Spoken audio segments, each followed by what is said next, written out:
On a quiet country road a few miles outside a small town, an old man ran a modest roadside inn with his son. The place wasn't much, just a handful of rooms, warm meals, and a roof for travelers who needed somewhere to rest for the night. For years, merchants and drivers passing through the area stayed there without incident. It was the kind of place people trusted. Until one particular evening, near sunset, four travelers arrived together asking for rooms. They were tired from a long journey and eager to sleep. The old man hesitated. Every room in the inn was already full. He told them so, but the men begged him to find some kind of space. It was late, they said, and there was nowhere else to go. The old man thought for a long moment. There was one room left, but he wasn't sure he should offer it. He mentioned it reluctantly, shaking his head as he spoke. "It isn't really suitable," he said. The travelers didn't care.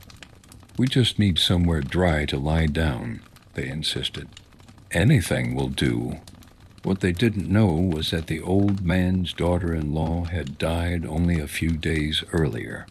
Her body was being kept in a separate building behind the inn while the family waited for a proper coffin.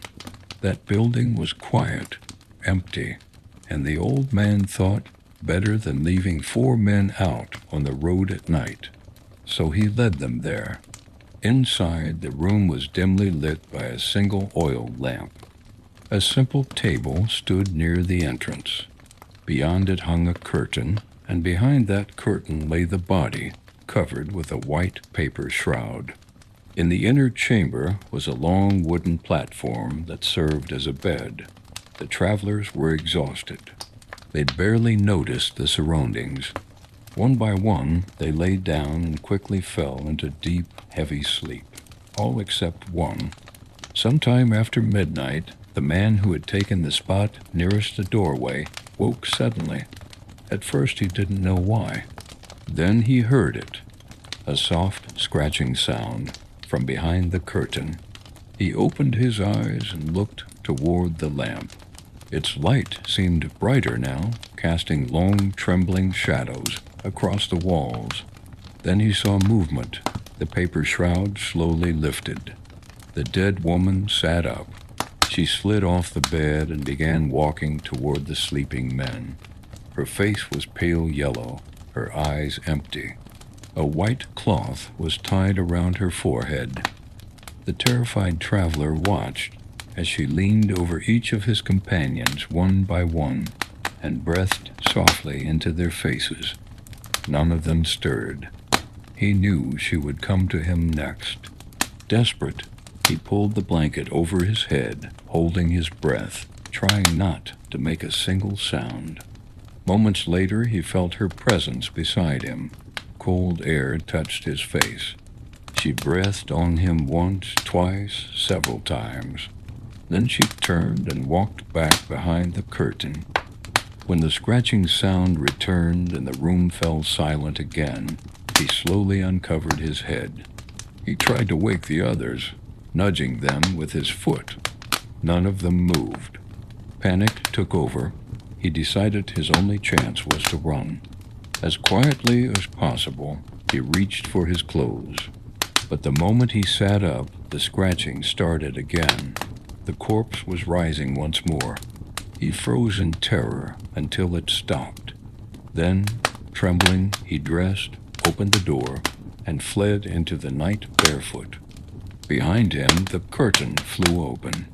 The dead woman was coming after him. He ran through the dark village streets, screaming for help, but not a single door opened.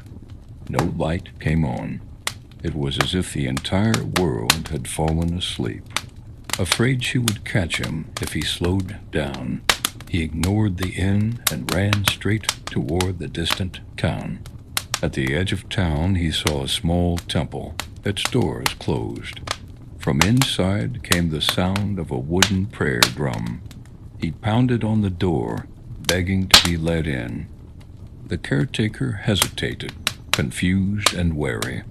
Before the door could open, the corpse was already there, so close he could feel her breath.